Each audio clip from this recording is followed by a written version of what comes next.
সারা ভারত গণতান্ত্রিক নারী সমিতি সদর মহকুমা কমিটির উদ্যোগে 21তম ত্রিপুরা রাজ্য সম্মেলন উপলক্ষে রাজ্যের বিভিন্ন জায়গায় সারা ভারত গণতান্ত্রিক নারী সমিতির উদ্যোগে অনুষ্ঠিত হচ্ছে বিভিন্ন কর্মসূচি। তারই অঙ্গ হিসেবে রবিবার সারা ভারত গণতান্ত্রিক নারী সমিতি সদর মহকুমা কমিটির উদ্যোগে বৈশাখ প্রতিযোগিতার আয়োজন করা হয় গান্ধীঘাট সারা ভারত গণতান্ত্রিক নারী সমিতির অফিস গৃহে। সারা ভারত গণতান্ত্রিক নারী সমিতি 21তম রাজ্য সম্মেলন উপলক্ষে ত্রিপুরা রাজ্যের সর্বত্রই বিভিন্ন সাব ডিভিশনগুলিতে বিভিন্ন কর্মসূচির আয়োজন করা হয়েছে।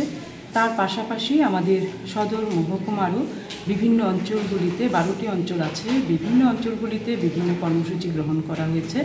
আর আজকে সদর মহকুমার উদ্যোগে এখানে বসে আঁকো প্রতিযোগিতা শুরু হয়েছে।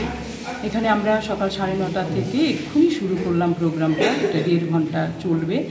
আর পাশাপাশি আজকে বিকেলেও সাংস্কৃতিক প্রোগ্রাম আছে এবং আজকে বসে আঁকো প্রতিযোগিতার সেই পুরস্কার বিতরণী প্রোগ্রামটাও আমরা বিকেল 5টায় সেটা অনুষ্ঠিত হবে প্যারাডাইস চৌমুহনীতে।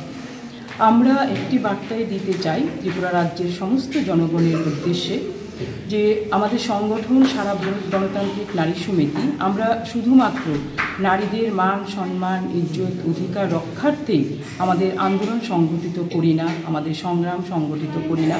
আমরা সর্বদাই মাঠে ময়দানে আছি নারীদের অধিকার রক্ষার জন্য, যেমন তেমনি এলাকার কচি কাঁচা বাচ্চাদের সুপ্ত প্রতিভাগুলো বিকশিত করার লক্ষ্যে এবং পাশাপাশি প্রত্যেকটি এলাকাতে সাংস্কৃতিক প্রতিভাদের উঠিয়ে আনার ক্ষেত্রেও বা বলা যায় যে তাদের সুপ্ত প্রতিভাগুলিকে বিকশিত করার ক্ষেত্রেও আমাদের সংগঠন সারা ভারত গণতান্ত্রিক নারী সমিতি আমরা বদ্ধপরিকর।